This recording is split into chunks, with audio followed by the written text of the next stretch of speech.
better have a milky appearance.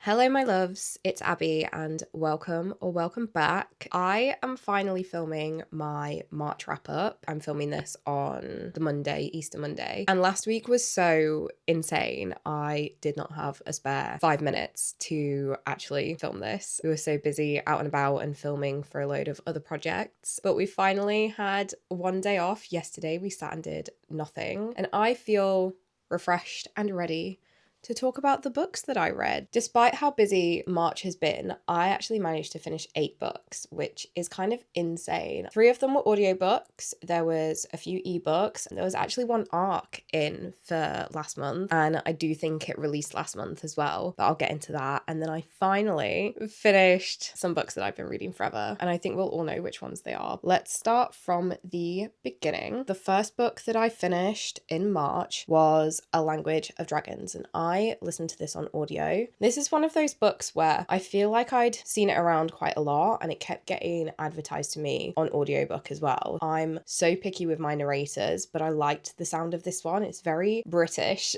very English. This was apparently actually a debut that released last year, and the second book I think released this year, and I listened to that as well. So I did actually listen to the pair of these. The second book is A War of Wyverns. I'm not sure if it's going to be just a trilogy or if there's going to be more than that, but these were really enjoyable. I do think the first book was stronger. This series is set in a world where there are dragons, but there's actually no magic, and I think it's really interesting when there's a fantasy and fantastical element, but without any sort of magic system in place. So this is following Vivian, who's a draconic translator. So this is all kind of about translation and communication with the dragons. It's kind of set, it feels like a bit of a World War II setting. It is set in the 20s though. And her parents get in trouble with the law, and because of the resistance that's going on that she didn't realize they had any involvement in. Because of her translation skills, she gets picked up by the government and taken to Bletchley Park to crack a code. And this is where that kind of World War II element came in. It was very much like Imitation Game, like there was a gang of kids all kind of trying to work together but separately. And this was a lot more political than I was expecting it to be, and I really love political fantasy. One thing I didn't realize until I already owned the first book and was going to read it is that this series is apparently YA. I feel like in terms of how YA it is, it's only with the age of the characters, because the first book opens up with a protest scene and a woman at the protest gets trampled, and I feel like in a way it was actually a lot more graphically told than what I was expecting it to be. I feel like with YA now, and because also I don't read a lot of it, I do feel like normally it is targeted of course towards a much younger audience, so I wasn't expecting it to be quite so intense, specifically war focused. But I'm not gonna lie, I'm looking at the description for it now on Storygraph, and I feel like a lot of the blurb isn't correct or doesn't actually line up with what the story is. It says it's dark academia. I don't feel like this is dark academia at all, especially the second book. It's a lot more adventure based. And then it also says for fans of Babel, Fourth Wing, and then a trilogy that I actually haven't heard of. I might need to look that up, but I literally don't feel like it's like any of those. And it's also not a romantasy in terms of there being any sort of spice, because this is a YA novel. And then it also says slow burn enemies to lovers, but I'm not gonna lie, I don't really feel like it was an enemies to lovers trope. So I feel like if you are looking into this and you want to read it, go in with a pinch of salt and expect it to be a lot more grown up than what you expect. Apart from there's a lot of kind of almost monologuing from the main character about how she doesn't know if she can do the right thing and she's not that kind of person, and it goes back and forth a lot. And sometimes it got to the point where I was just thinking like, girl, just do the right thing that you already know is the right thing. I feel like that was a lot worse in the second book, to be honest. It did get a little bit exhausting when she's already been through this whole kind of moral dilemma of what kind of person she is and who she is and whether she thinks she should help the rebels or not. Like, she's already gone through all of that in the first book To then have a lot of that happen in the second book again was a little bit annoying, but overall this was actually really enjoyable and it really took me by surprise, especially the lack of magic and the level of the politics and discussions about the class systems and what's right and what's wrong. Both of these were very enjoyable. I did feel like the very end scene of the first book was a little bit unnecessary. I gave the first book 4 stars, and then A War of Wyverns, the second book, I gave 3.75 stars because I feel like the middle kind of meandered quite a lot and I feel like it was a little bit clunky getting into the main bulk of the story. But overall, really enjoyable. I would say it's that kind of middling level of YA, but not really YA content, if that makes sense. Both of those I listened to on audiobook, and then the next read was a ebook, but this was actually an ARC, and I picked this up because I just saw on, I think it was an Instagram story or one of the like Instagram story promotions, but I saw this romance book advertised and I just thought it sounded so cute and really kind of wholesome in my vibes. It's called Walk This Way by Lexi Vale. This is a story about a London girl who kind of has had her life turned upside down. She doesn't really know what to do, and so she decides to go on a hike in Scotland across the, what's it called, is it the West Highland Way? But she's essentially doing a 5-day walk going to around Fort William before her sister's wedding. She kind of does this on a whim. She wakes up in the morning, she's on the train, she doesn't really know what she's doing, but the perseverance and the discussions around mental health and doing things that are good for you, and then the romance and the cast of characters around them. I loved this so much more than I was expecting to. I gave this 5 stars for a romance, which a lot of the time I just read because they're, oh, hello. You got anything to say about this book?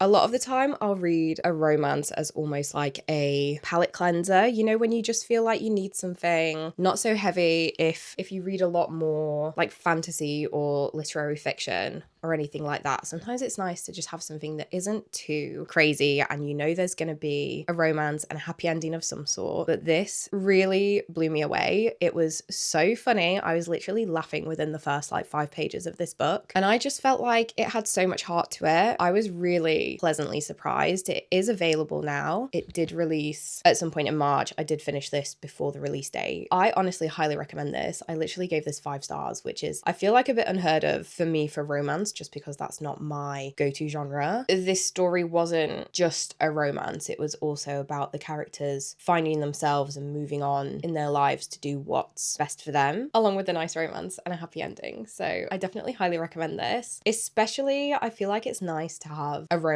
set in the UK, because I feel like a lot of the romance genre is very America centered. So it was nice to have something a lot more relatable and the humor be relatable as well. The next one I finished, this was actually before I read War of Wyverns. I forgot that I had a little audio read in the middle, but this is only like 6.5 hours long, and that was I'm Glad My Mum Died by Jeanette McCurdy. It's been on my radar since the release. I feel like normally I'm a little bit hesitant to spend money or a credit on such a short audiobook, because the fact that one that's 6.5 hours cost me the same as, say, with Alchemize, which was like 36 hours, feels a little bit ridiculous. I got this because my friend was in the middle of it, I think on Spotify, and then all of her stuff reset and she could no longer listen to it for some reason, or maybe it was a library copy. So I just said to her, I had a credit free, and I was like, you know what, just use my Audible, use a credit, I'll listen to it as well, so it's worth it for both of us then. This was as devastating as you think it's going to be. This is about Jeanette's life growing up and how her mother impacted her and her life and her career, and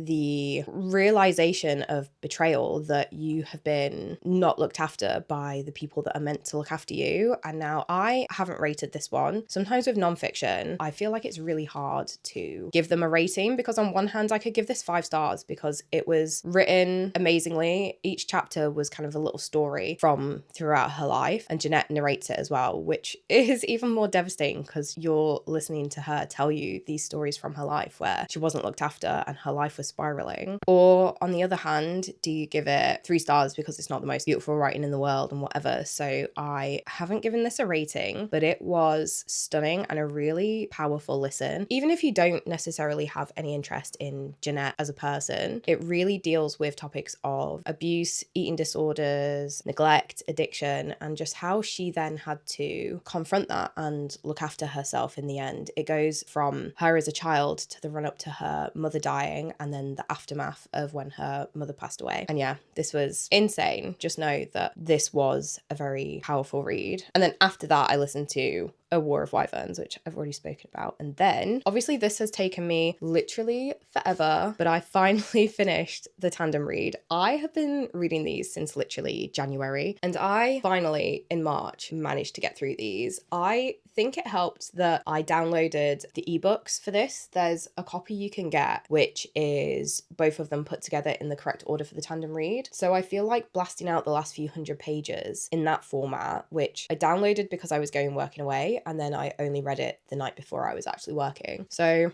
Empire of Storms, I feel like I maybe would have enjoyed this more if I'd read it a bit quicker, but from the battle in the middle, it was a lot quicker and easier to get through. I'm not going to say the problem, but they're quite a contrast between the two, because Empire of Storms is so much more plot focused and it follows a lot more characters, whereas Tower of Dawn, because you only follow Nesrin, Kaol and Yirin, it feels a lot more character driven and it's focused on them and their relationships, and for Nesrin, like how she feels going back to her homeland and them trying to figure things out politically while then something happens alongside that. It's not kind of until the end. Obviously there's a reveal, there's an ending, all the plot stuff kind of comes together. But in Tower of Dawn it was resolved really quickly. So I feel like doing the tandem where you're going back and forth between one that it goes between a lot more characters and is a lot more plot focused to more of a character focused novel worked really well. I just wish that it didn't take me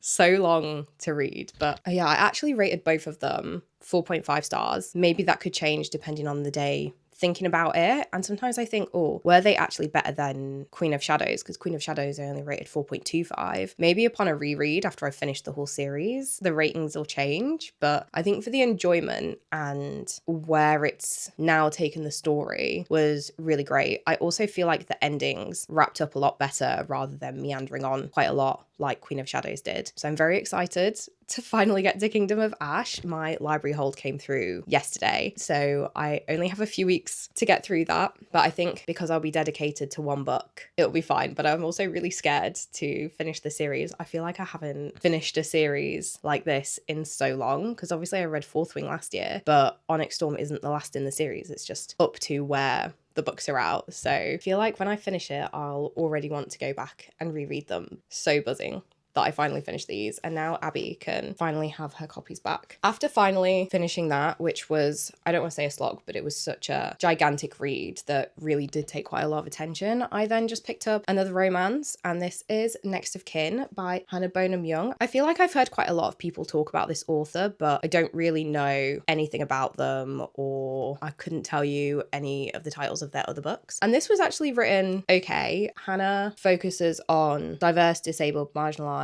and LGBTQIA plus people within their stories. And I liked the representation in this. It was about adoption and adopted families and the complication of trying to keep your sibling rather than a child. I thought this was okay. I feel like the romance happened really quickly, and considering it's about, what are these characters called? Chloe's trying to adopt her baby sister that's just been born prematurely. So considering it goes from Chloe meeting her baby sister, like literally freshly born, and bringing her home and trying to go through the process of keeping her and making sure she doesn't compromise anything, there's really not a lot of actual looking after the baby and how that impacts her life, which I thought this might have gone into a little bit more. And I think because of that then everything around that and the romance, I was just like, okay, but what about the literal like 2-month-old that you're just ignoring, that's just come out from the what's it called when babies are in like the kind of intensive care and they're in like, see, I already can't remember because it just wasn't touched upon in this book enough. I feel like. It was a cute romance. I'd maybe see what else this author has written and maybe see if there's anything that I'm a lot more interested in, but this was a charity shop find, to be honest, so there's kind of no hard feelings. I think I gave this a 3 stars. Let me just double check that. Yeah, I gave it 3 stars. It was fine. It was nothing special, but it did the job as a palate cleanser. I read it in a few days. Like I said, like, this is why to me a lot of the times romances are that sort of palate cleanser book, which is why I was so pleasantly surprised by Walk This Way. So then the last book that I finished was I think I already deleted this off my Kindle app. I can't remember if it was a Kindle Unlimited or one of the 99p deals, but I read Dragonfall by L.R. Lamb. I feel like I had quite high hopes for this book. Again, I love a dragon story, regardless of whether there's a magic system or not. And this is, dragons are seen as gods. The dragons used to live in the same realm, in the same universe as the humans, and they used to have rider bonds. But then something happened where the dragons kind of got banished to another realm, and their realm is dying, so they're trying to come back to Earth. There's a lot about kind of prophecies and stuff, and I thought the world sounded really interesting. There's a lot of importance on pronouns and how the priests and the hierarchy, they're thought of it in terms of like a capitalization of the pronouns, or they them is very highly respected, which should have been really interesting. I feel like a lot of the actual world building and ability to understand this world was just lost. I feel like nothing ever really got explained, even though this book felt really dense. I thought the beginning was really intriguing and quite strong, even though I was confused, but obviously with a fantasy, when you're going into a new world and a new magic system and everything, it's going to be a bit confusing, but you just kind of ride it out until everything starts to make sense. I feel like the magic system was never really explained, apart from they take their powers from dragons. So this is, one dragon gets through the veil back into the kind of human world, meets a thief, and they're the ones that have connected with this dragon, and they're taking their power. So now they're kind of bonded. But from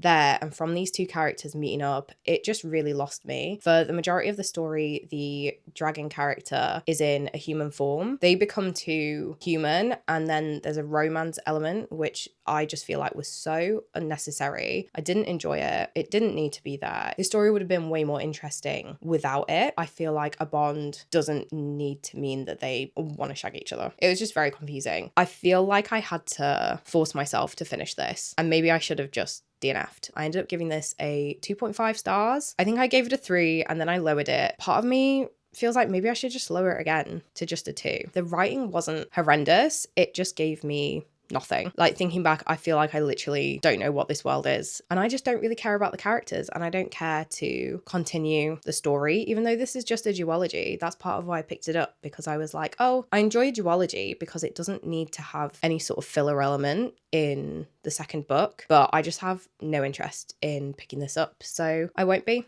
which is a shame because I love Dragon Book, but I did not love this one. So that's it for the 8 books that I finished in March. I have got an audiobook on the go. That is The 7 Moons of Mali Almada. Oh, I thought this one was just long or shortlisted, but it was actually the winner of the Booker Prize one year. And I'm just under halfway through this. It's intriguing so far, but I think I need to see kind of where it gets to. But yeah, that's it for the books that I finished. I need to finish my vlog for the tandem read. God knows how long that's going to take me to get through and edit and then cut down. And then this weekend, I'm actually going to Fiction Fest in Manchester, which is really exciting. I have never been to any sort of book event like this before, and it is massive. There's so many authors go, like there's so many more authors than I thought were going to be going, and I'm going by myself. If any of you are going to be there, let me know. And I hope you all have a great reading month in April, and I will speak to you soon. Bye.